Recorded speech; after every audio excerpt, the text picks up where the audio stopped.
Well, multiple distribution is multiply useful for us because we can get our work out, whether it's on the internet, on mobile phones, on all the smartphones, on all the devices that are now so accessible and so available and so many people have them. It's good, it's good. So in terms of distribution, it's fabulous. But I still come back to, for me, it's about the content. And it's about the people who are gathering and making that content. It is still about the content. So that you can have as many platforms as you like, but if you don't have the content that, and I'm talking particularly about a journalist now, not a filmmaker, not an opinion monger, but a journalist. You know, I think people out there expect us to be telling them the truth as far as we can humanly do that, to be telling them the objective truth, which there is a fact-based reality out there. You can get as close as possible to the objective truth. You're not going to please everybody all the time, and maybe you anger people a lot of the time. But there is a fact-based reality out there, and I'm committed to keep looking for it and to keep reporting it.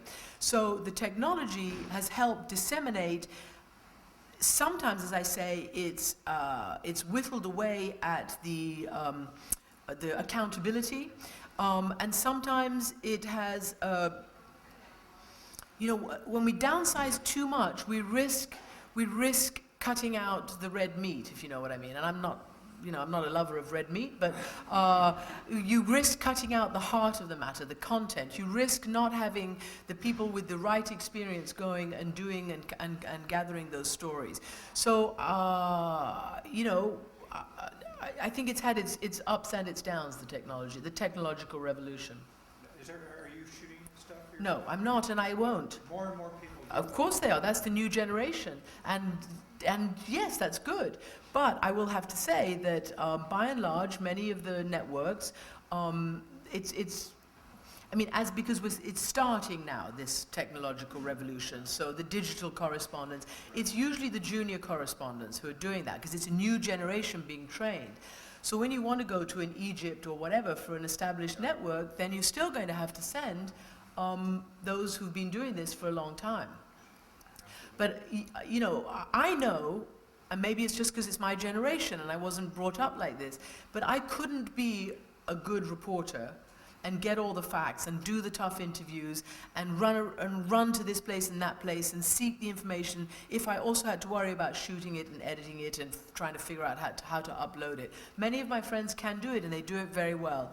I can't, and I'm not ready to start that right now. And that's one of the compromises we're going through, not only closing bureaus, but yeah. one-person bands. Yeah. And sometimes it's dangerous. You know, you need somebody to watch your back. It's very, very dangerous to be a one-man band in some of these situations. Now, I've done television in a two-man band. The big, you know, now a three-man band is a big, you know, luxury to have. But I've done it just me and a cameraman, you know, a shooter, editor, and a person who can, you know, that person can also FTP it on the internet or put it up on the satellite, depending on how we're sending it back. But I am still the editorial, you know, person. Look, any other questions here?